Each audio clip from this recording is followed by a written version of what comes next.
Hello everyone, welcome back to our Berean Bible Roundtable. We are here for episode 7. So we're going to do some introductions and then we'll dive in. So we're going to go over here and then just go around. Hi, I'm Steph. I'm Megan. I'm Mariah. I'm Kellie. I'm Rachel. And I'm Dawn. And we're jumping right into episode 7. So we'll start off with asking what stood out to you about this episode. Any scenes, any moments, just anything that stood out. Well, I mean, Jesus brought Lazarus back from the dead, and that was pretty. That stood out. Yeah. Yes, because that was big. But I think what stood out the most is because, again, as we've said so many times, you read it in Scripture, and not that it's flat, but it's flatter than it is whenever you watch it. And whenever I was watching the scene, for the second or third time, and just that woman screams. Yeah. Like, yes, I mean, just think about it. If you were at a funeral and the dead person sat up in the coffin, you would be screaming. Can you imagine? Yes. Yeah. And then the other thing that I noticed was whenever Jesus tells, I think it's Mary and his mother Mary, Martha, you go unwrap him. And they're like, okay. He didn't tell anyone specifically to do it. That stood out to me, actually. Yes. It was who, when he said go unwrap him, who decided to actually do it. That stood out to me. But I would have been like, I don't know. Yeah, well, right? Because his face was covered. Yeah. So. And why did they wait so long to unwrap his face? That would have been the first thing I would have done. Obviously, it was dramatic They were suspense. there. Because if it was me, I would be like, Get get this off my head before I go into a claustrophobic nightmare because I can't breathe. So dramatic suspense. But yeah, definitely a dramatic scene. Yes. Other thoughts on that whole? I mean, it was a large portion of the episode. Is that whole section from John? So we can certainly bounce around to those different elements. But anything else from the death and then raising of Lazarus that stood out to anyone? I think, of course, Thomas. His story arc was like very relatable. Yeah. And also, it was hard to watch. It was. Yeah. Right, because obviously in the story, Jesus didn't perform the miracle for Rama, and so Thomas's and the rest of the disciples are all wrestling with whenever God says no. And I'm sure we can all think back to times in our life where God has said no, and then you say God say yes to someone else, and you're like, wait a second. What? Well, why not? Wait, what's different about their situation, and why not me? And to see just the heartbreak that's portrayed through Thomas and his struggle, I thought was really portrayed authentically. John? No, I just remember, and I hate talking about feelings, but I was so in tears, like literally bawling, like, watching that whole episode. Like from the beginning to end, it was just packed. Yeah. With so much emotion. And I just know I was like, who is getting out of, I'm going to say wagon, but chariot? Like, I was like, who is this coming out of here? I kept looking. I was like, I can't recognize the nose. And I was so shocked to see that was Matthew. But that scene, like she said with Thomas, I just really resonated with him. I was like, he's just so heartbroken right now. It's like his head is just swimming. You can see it. He's stunned. He can't move. He's like, I can't unhear what I just heard. Yes. And it just makes you think about, like, I just thought about, like, all the challenges in life. Like, at one point when Jesus did speak to him about what was going on, he was like, you're not going to understand. He was just like, but basically there's a bigger picture. It's like, this is about God and his, the kingdom and building the church. Like, we're just not going to get it. And I just looked at my life and I was like, okay. I was like, the things that I'm going through in my life, it's a bigger picture. This is about God and the story that God is working through me for other people to see. It's bigger than, oh, woe is me. Right. So I just, it was a lot. Yes, and I love it because it's not to minimize the suffering, and Jesus says, I know this is crushing you, and this is crushing me too, and like to see, and again, this is not in Scripture, but I think it accurately captures the heart of God and the heart of Christ that he doesn't just say, oh, well, you just gotta just suck it up because it'll be better, but it's for our greater good, but that he hurts with us in that sorrow. And I appreciated whenever it first happened, and Thomas said, look in my eyes. And Jesus said, I am. he gets down. And I always will. And I thought, that's so true. Like God, God's not afraid of our anger, our angst, our why, Lord. And he's right there with us, looking at us, trying to help us walk through it. Yeah. The God who sees. Yes. I noticed, similarly, Martha, she said, so even when I do not understand, I believe. Yes. So that was like, like I can understand that too, because there's a lot of things that don't make sense, right? That in our world, in my life, sometimes that there's no explanation, but I still know that God's sovereign over it, and that I know that his way is the best way. Right. I don't always have to understand. Right. Which is, and sometimes it's like, if I did understand the full picture, would that, sometimes God purposefully shields us from a full understanding, because if we saw all of the things that we'd have to go through, and you're like, I don't want to do that. I can't. But to just be like, I don't understand, I don't see, but I believe. Yeah. It just struck me in all of that, when he said, I can't unhear what I just heard. There was a sense, and I may have even said it explicitly, that he didn't want Jesus to raise Lazarus. Absolutely. And I think that really struck me, and it caused me to look at myself, okay, am I so preoccupied with my own desires or hurt, or that I would desire that his glory wouldn't happen, or that this miracle wouldn't happen because it's not for me. Yes. And that, for me, I was like, whoa, because the answer is yes. I want it for me, and he wanted it for him and for Rayma, and he's not wrong. We can all relate to that. Nobody could sit here and say we wouldn't want that, Right. but that we would interrupt or interfere with, or try to obstruct, or even just desire that his will wouldn't happen Because it's not true. Because us. it was really sobering. Yeah. Yeah, because you're comparing yourself with another person, and like you said, obscuring what God should be receiving from that, and the glory. And I think we fool ourselves into just looking at, it's me and her, and I think it was New Philip that said there's no use putting our suffering on a scale and weighing it. And I did write that down because I thought about that, and I think that's kind of what we do. We compare to other people instead of the perspective of looking at God and the bigger picture, and not necessarily understanding why or what's going to happen next, or is it going to get worse, but just in a way, it doesn't matter because I believe in you. Right. And it's easy to say that, but to walk in that is so difficult. But, I think that's what we do. We just, yes, I want that for myself, and if I can't have it, well, I don't want you to have it either. That, but that's what we do. Yeah. And I appreciated that's why Jesus said, and even Rayma, when she was dying, she said, stay with him. And Jesus has said to Thomas twice now, stay with me. Yeah. Which goes back to even when I don't understand, Interesting. I still believe. So just that, we'll just keep walking with him, and it doesn't make sense, and it's crazy, and I don't get it, and this is wrong, I think, but you obviously think it's okay, so just keep walking. Right, yeah. And I think that goes back even to some of the things that we've talked about throughout the season with wrestling with grief and wrestling with questions, and that God isn't afraid of our questions. He just wants us to hang in there with him, just to walk with him. And I think sometimes in maybe more fundamentalist or traditional church settings, we've discouraged asking questions because you're like, you can't doubt, you have to have strong faith.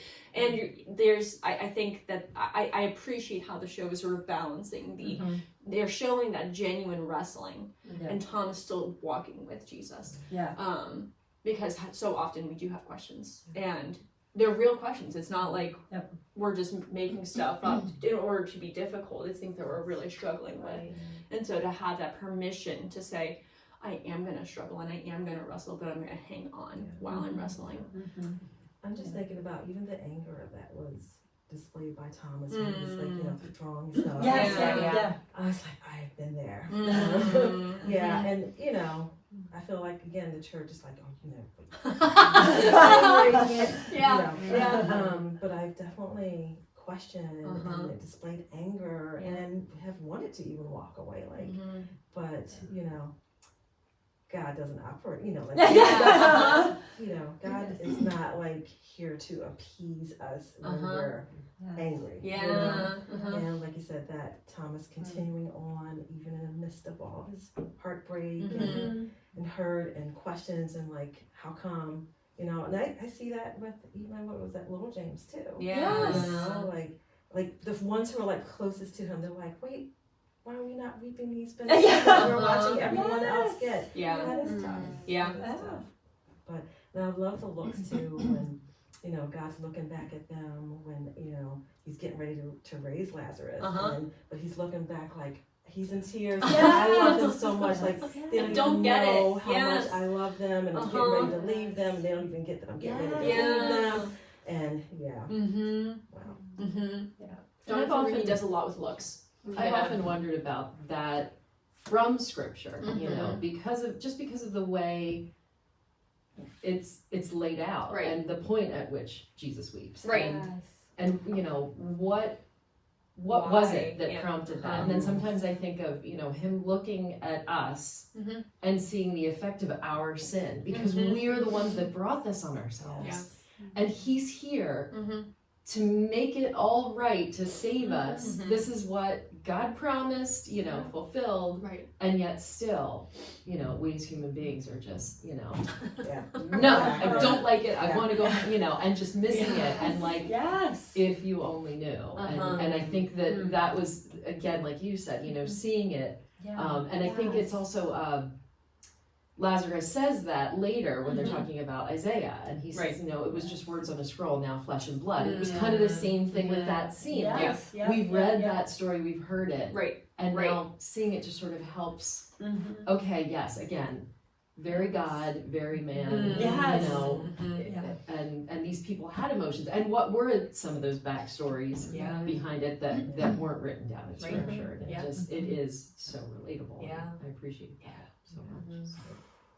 And the visual of having the tomb and the stone, and rolling the stone, I was like, okay, I see what this is alluding to. Yeah, the flash. But flash he got forward to back. see these people weeping, and he, you know, I imagine he was feeling that. He was feeling, he was like, well, these people are weeping for Lazarus. That, you know, this. He just felt that sorrow. So it made me kind of see what might he have been feeling. That he wasn't sad for Lazarus. Right. Because he knew. Yeah, he knew he was gonna come back. That was the plan all along. Right. But that he empathized with them. Yeah. And when I see people cry, I I can't help it. Just the flood starts coming. So Mirroring.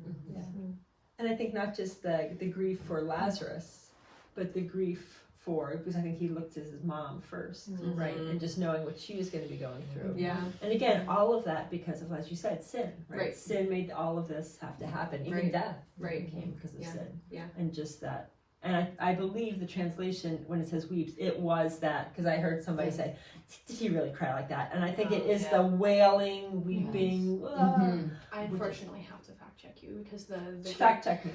the word simply means to shed tears and has an idea. Really? I actually just looked it up because I've seen it. Because of which passage is it where he does weep?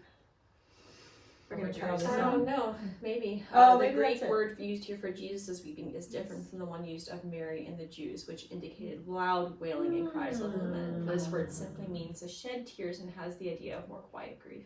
Well, fact check I know, because I think they mentioned it on the Bema podcast, and I was like, I need to fact check that. So, Oh, maybe that's where I heard it. maybe.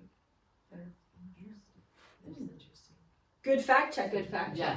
But I do think that regardless of what kind, like, Yes. it's that empathetic grief that he's crying for us, he's crying with us. Yeah. And even I think in anticipation of what's coming, the Yeah. cross, and knowing again what he's going to go through, what all of his followers are going through, and I thought that they did a nice job in the episode of capturing all of the possible reasons why Jesus may have been weeping without like having to be like, and one reason that Jesus could have been like, and actually without having it like scrolling across on the screen or something like that. Yes. Right. Yeah. It made me think of the verse of weep with those who weep and rejoice with Yes. those who rejoice, and because they were in front of him, Right. she was weeping, and I mean, Yeah. it was gutter, right? Yeah. It was just portrayed in such a way that you like felt Yes. in here, and, Yeah. and then his response conjured that same feeling in me of just like there's a weeping from your core that like is different than shedding tears, but Yeah. it was powerful. Yeah.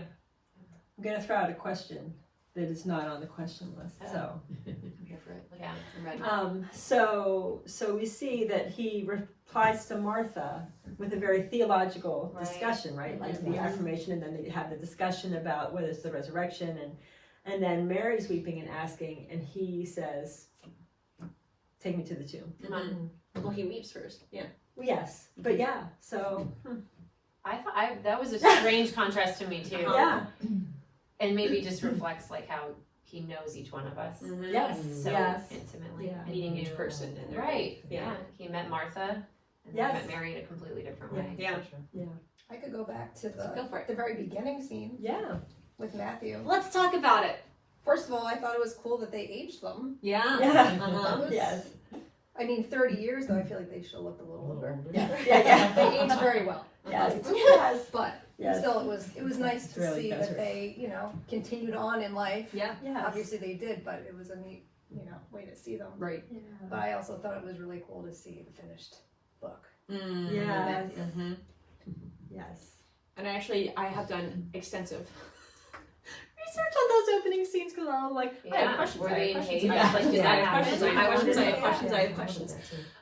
And first of all, like the way that the book was actually like a book is plausible from the timeline of book creation, whatever that's called, Yep, book yep, binding. I was like, that's enough. Okay, good, great. Yeah, okay, good. There's a whole bunch on like Mary and the caves. There's a relatively well-established tradition of that she ended up going on a ship with a bunch of other followers, and they went over to France, and instead of being executed, this was after the execution of one of the Jameses. And then they ended up converting like a town in France, and then she ended up living in the caves for like 30 years.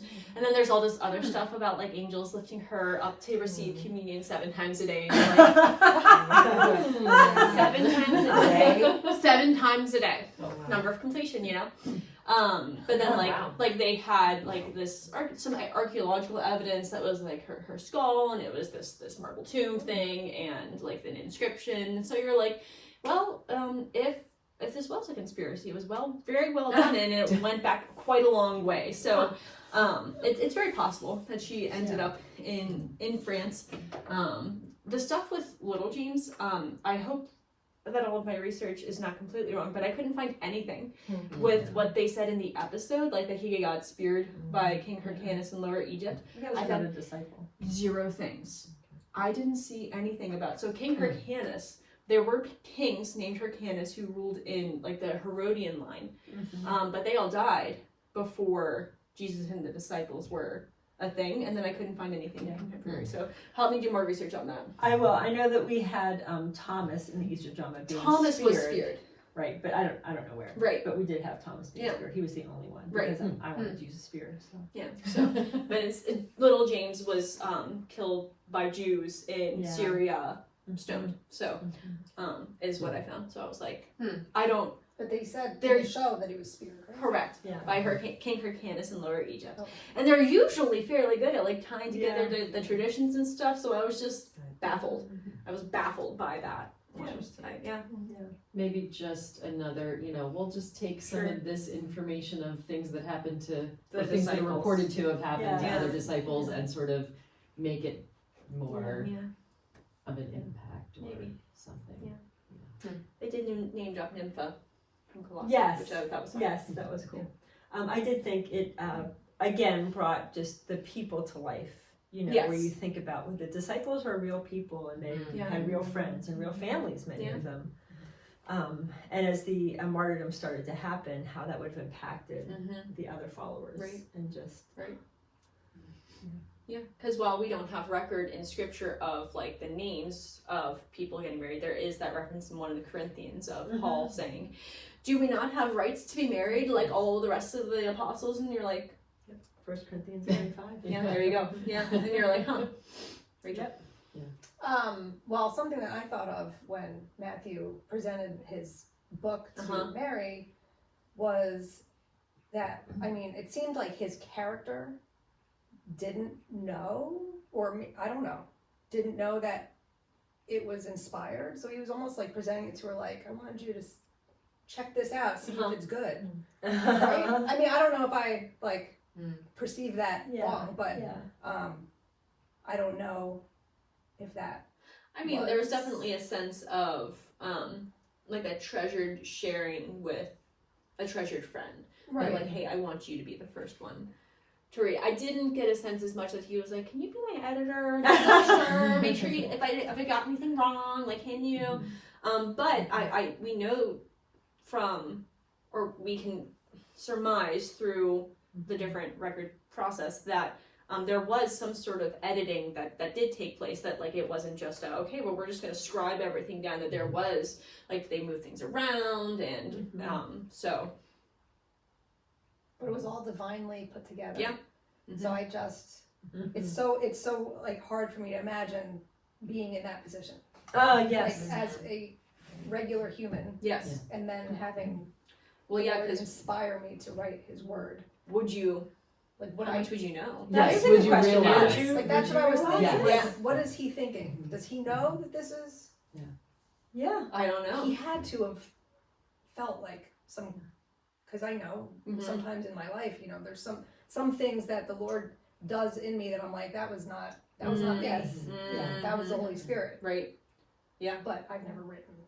But then how many more things are you doing that you don't even realize? Right. Because you don't Yeah. know. Like that. I was Right. thinking the same thing. Like, Like, does He know Did- fully yeah. what this is? Mhm. Like, what this will turn out to be? Well, I'm sure not. But I think that even in the episodes, I think we just talked actually in Bible study last week about how Jesus would give him like the nod. Okay, like this is this is one of the things you should write down, and how like John seems more intuitive with like he just grabs it and he just starts scribbling, and Matthew's like, I need the nod. I need the Jesus nod. Where's the Jesus nod? Which is just again one of those things where as we think about, we don't know what their process was like, and thinking about the possible characters of each one, how it's, if Matthew was more like that, how he would have been like, no. Yes. I can't write it unless I get permission. Unless I get the Versus, nod. I'm just gonna write everything down. I'll figure it all out later. Yes. Yes. I can relate to that. With Matthew being like, I feel like I'm supposed to be sensing something, but I want to be 1,000% sure. Could you just make it explicit, please? Like, that's how I feel that. Oh, yep. Oh. Yeah. Sorry, can I get a sign from heaven? But can I get a brighter sign? Yeah. Like Gideon. Yes. Yes. Like, but really? Just to make sure that Can I wasn't clarify an one more accident. time? Let's do it again. Yes.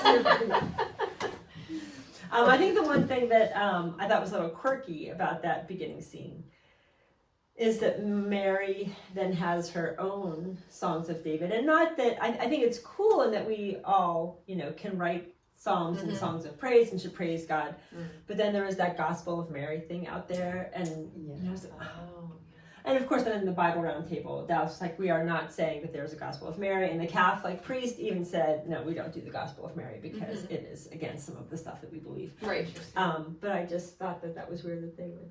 It made me a little bit twitchy. Not because, I mean, as a writer, I have written a lot of things about Jesus, and so like it's not that there wasn't a possibility that somebody could have written reflective things. As somebody who was like we know in the Gospels that there were wealthy women who were following Jesus around, who were supporting him, and so people who were more well educated would have been, possibly having, writing skills. And so it's possible, but with the construction of the episode, I'm like, you have an like if you're gonna do at the end, they have this long voiceover of Mary reading this poem that she made, and I was like, it just felt so self-indulgent on the part of the writers. We're going to make this thing that we've decided. I'm like, you could have done that with the Bible. You could have done that with the Bible. I'm like there's plenty of Psalms. You could have read over it. Like I understand, But also maybe having watched it the third time.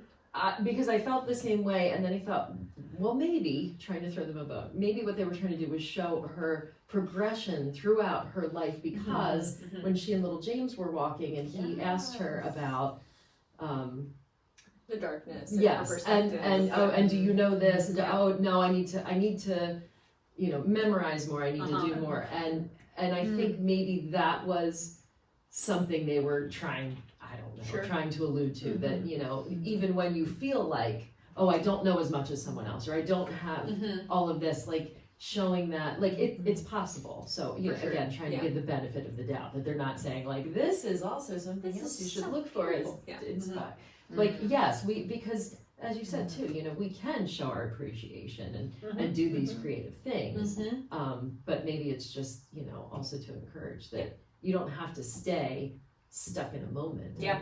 You Absolutely. can grow and Absolutely learn and change. That was my positive spin. Yes, no, that's good.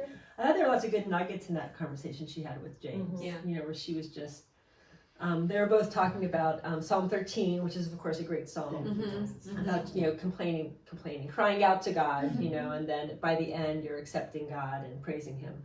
But also just with that that conversation, how Mary said, so before she knew Jesus, it was mostly darkness with just little bursts, little breaks of light.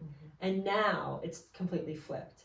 And I thought, oh, that's so true of like salvation, right? So before you come to know the Lord, unless you come to know the Lord when you're 5, and then it's a little harder to. But it's darkness, And whenever we were in Mexico, we went into this cave, and we had our flashlights, and then they had us turn all the lights off. And it is like, it was dark. You can almost feel the darkness. Yes. Your brain would start making up shapes, like you would see things moving in front of you, but there wasn't, because they just couldn't comprehend the darkness. Yes. And the guide said, this is what it's like for people without Jesus. And just thinking about that, and just like, it was just inspiration to go out and try to reach those people, because it's dark for them. And even whenever they think it's light, whenever they get the bonus or the new boat or whatever, it's not. It's still darkness. So I thought that was good. I had a question about the warrior lady that came out of the cave. Etienne. Yes. And she referred to her as like My Lady Mary. Yes, Yes. that was a little confusing to me too. I wasn't sure what that was alluding to. If she was a servant or something. You've researched any of that? Yeah. They did something else in, I think episode 8 that I was like, oh, that is so taken out of history. Like, they didn't have soda back then. It wasn't quite that, but it was close to it, where I was like, Mariah's researching. So it's the French form of Stephen. So, there's no biblical character with that name, which I knew, but So, if she's in France, and they converted a French village, then it's possible that there would be somebody.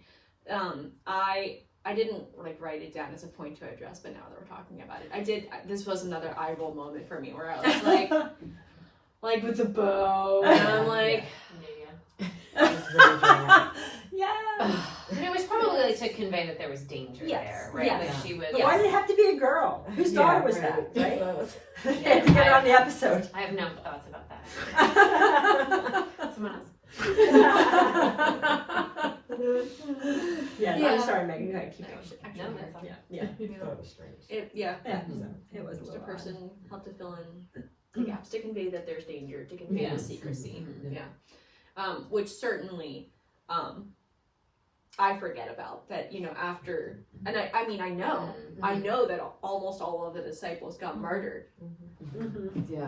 But I forget about what that would have been like yeah. as you're going around and you're trying to share the good news, like experientially, what would that have been like for them? And again, that's one of the things that I appreciate about the show is that they're showing, hey, as real people, what would this have been like for them? So, Because it's not like you're like, okay, let's go die. Let's go die! And this is how it's going to happen, and this is when it's going to happen. Like, you don't know. That's the biggest, worst surprise party ever. right? Like, you're going to die now. Right. And it's going to be awful. Yeah. Like, Mm-hmm. but they kept going. Yeah. Yeah. Mm-hmm. Although having said that, I will say that as I looked at the Thomas, remember Thomas said, "Let us go let's go with die him, with him." to die with him." Yeah. And trying to figure out why did he say that. Mm-hmm. So in the episode, they have it as he's like sort of given up on life because of Raymond. Yeah. But then whenever I did some of the research, some scholars believe that he was like, no, okay, well, I'm gonna stick with him. Yeah. Like, so let's go die with him, which was like, wow, that's sort of like a cool thing to think that he would have said that. Yeah. Because it would be worse to live without him than to die with him. Yeah. Demonstrating loyalty. Yes. Yeah. Interesting. We won't know until we get to heaven, I think. No. And then will we care? Probably. Some of us will care. Some of us have Teachers questions. among us. I'm like, I know it doesn't matter anymore, but I would like to have all of my questions answered, actually. There's going to be one angel that's just assigned to me, and they're going to be like, okay, go ahead, next one. This is Mariah's heaven. Right, that one doesn't really matter, but can you explain it to me? I thought it was really interesting, the conversation that Jesus and Lazarus had after he was woken from his 4-day nap. Yes. Just because it was something I didn't really think about. Right. Did Jesus discuss things with trusted Uh-huh. people and talk about, and also, again, that how much did he know, how much did they know? Right. And I think, trying to figure out, because we can look back And be like, oh, of course they would have been, but were they just sad because they knew it was going to get bad, but they didn't know how bad? Right. But, Yeah. So there's a bit of that, but I think it was just them discussing things Yes. and him talking about, Yep. and again, that balance of, what did Jesus know? Uh-huh. Being fully God, fully man, yet Yes. setting aside what he rightly is Right. to fulfill this role. Yeah. But Yes. just the discussions that they had, and that Yeah. like I just never thought of it that way Yeah. before. That he could have talked with him and with other people Right. about Yes. what he was doing and Yeah. and being frustrated Yeah. and Yes. angry Uh-huh. and yet without sin. Like Yeah. I thought that was, I really appreciated that Uh-huh. whole scene. Yeah, me too, because I think just highlighting the importance of having friends, Yeah. right? Friends who you can confide in and talk to and just discuss those things with. And now, Jesus didn't need to hear this. No. But, the friends who could say, I think you're off base on that. Right. Why do you think that? Yeah. Yeah. Before you go make that call, let's just... but yeah, so yeah, it's a good point. Yeah. I thought also it was enjoyed great with the when he was asking Jesus, when Lazarus was asking Jesus that why me? Why did you Yes. why did you pick me Yeah. for this? Like there's so many people that need miracles and he said it's not you, it's the timing of it. Yeah. Yes. Which even though that's not a biblical Mm-hmm. statement, like if it's not in the Bible, it still is, the idea of it is true and biblical because it just reminds me of Job, Right. Yeah. why did this happen? You know, from his standpoint, why did this happen? There was a whole realm of things going on in the behind the heavens. scenes. Yeah. And you know, we don't always know why. Right. And there's just so many things that we don't know about. Mm-hmm. And if I were Lazarus, I'd be asking the same thing. Why me? Why did you pick me? But there's so much more, right? A big picture that we're just a little particle in the in the picture. Yeah. No, I was just thinking about Mary when she, you know, they all walked away and she was left at the tomb and she walked over and she's looking in. And I'm like, wow, what is she thinking right now? So I was like, is she like, wow, I came, you know, out of this darkness, you know? Yes. Or was it like, did she have some kind of understanding like, okay, I think this is getting ready to happen to Jesus? Yeah. You know, I just didn't know like what she was thinking, but I just thought it was interesting. And then isn't she going to be like one of the first, like the lady at the tomb? Like, Jesus? She gets to talk to Jesus. Yeah. So, Yeah. that was just an interesting scene for me. So. And all of these extra biblical scenes of the post Lazarus raising, I do love because it's again one of those things that I don't think about. I'm like, the miracle's over, and then I walk away. Like, okay, Of course Jesus did that. done. Yeah. Next chapter, Yeah. next thing. And just think about how, all right, in the day following the raising back to life, you're like, what did they talk about? Like, what were people's thoughts? What were their feelings? And especially Lazarus, because Lazarus actually doesn't get words, I think, in scripture. Like, he's just he's just the silent character who's just there, and he's like, and I'm back, but he doesn't say I'm back. He's just back. And so think about like what, and only to die again. Only to die again. Okay, I've done this before. He I'm said not thank scared. you to Jesus for bringing him back, but then I wonder like, I want to be subjected to death twice. Like, Right? Was it a privilege that he was raised? Yeah. Like to think about that, like from Thomas's anguish about Rama. Yeah. Which I know is not in the Bible, but like he wished that for Rama, but at the same time, like maybe it's even harder for Lazarus. And I think so I just re-listened to the Bema podcast and reflecting on the Jewish perspective of death at this time was that they did sort of go into a soul sleep whenever they died, and so whenever the resurrection came, then you'd be brought back from your sleep, and at least at the time that was their perspective on death, which is why there aren't any allusions to being in God's presence or joy or seeing a light. It's just I was asleep and now I'm awake, because that was their understanding, at least at the time. So it is interesting though. Like, would I want to die twice? No, that's okay. I'll do it once and done. Once and done is good for me, actually. And when Jesus has that conversation with Martha, he says something to that effect. Where now that I'm here, you go from this world when you die right into the heaven with my Father. In the show. And Which is interesting, because you're like, what? Because even though God's outside of time, we're in time, and we do experience things in a timeline, and God seems to honor that a lot of the time. Yes. How much of it? And so,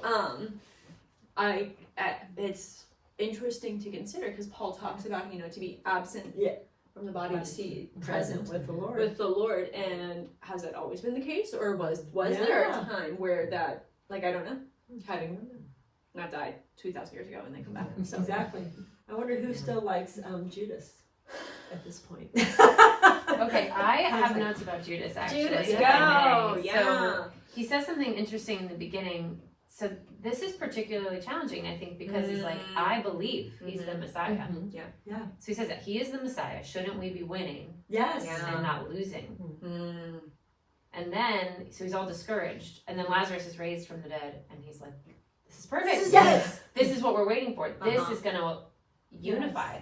This is going to create alliances. This is going to be, and then there's more, not to get into the next episode, but like his journey is like how so often I think we try to control the narrative. Like he's trying to control the narrative. Like there's going to be so many people in Jerusalem. Like we need to get it right. Not trusting in the way that Jesus is doing it. And I think I can relate to him in that. I think, you know, shouldn't we be winning, not losing? Yeah. What's happening? Yeah. Yep. And there's so many questions in episode 7 that are like, Yes. why do we even, I wrote that down, like, why do we ask questions? But we have so many questions. Yes. Like, there's got to be a reason. There's a soul reason, right? Yeah. Like a soul. It's Soul not a reason. one reason, like a soul reason. Yeah. Yeah. Yeah, and it's in that conversation that where Judas says to Nathaniel, this isn't what glory looks like. And Nathaniel's like, only Jesus knows what true glory is. Mm-hmm. And then he says, and this isn't it. And Nathaniel's like, well, perhaps. But, Yeah. Yeah. you know, and that's true. You know, we don't know what glorifies God except doing his will. And Right. And I think with the backdrop of, so as we record this, is just a couple of days after the shooting event that happened, and seeing so many politicians on social media talking about, oh, well, the thoughts and prayers didn't protect you, then, you know, we need to stop doing thoughts and prayers. And that misunderstanding of how God works in the world. And again, I think a misunderstanding of what God's plan is and what glory is. And that, of course, you know, in God's perfect best will, that wouldn't have happened. But because of sin, he allowed this to happen. And again, thinking about like even like the whole thing of the cross, like if like is there a possible universe in which that wouldn't have happened? Like I don't know. We seem to be pretty good at screwing things up. So like I don't know if there's actually a possible universe where that wouldn't have happened.